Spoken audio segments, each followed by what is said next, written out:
Your energy is off, the vibes are weird, your mind is loud and your spirit feels tired. Okay, we don't spiral, we reset. And here's how to reset your energy in 60 seconds, anywhere, anytime.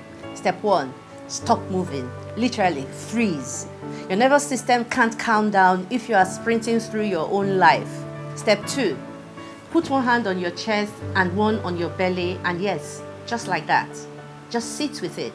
We're interrupting panic with presence. Step 3, inhale slowly through your nose for 4 seconds. Hold for 4 seconds and exhale through your mouth for 8.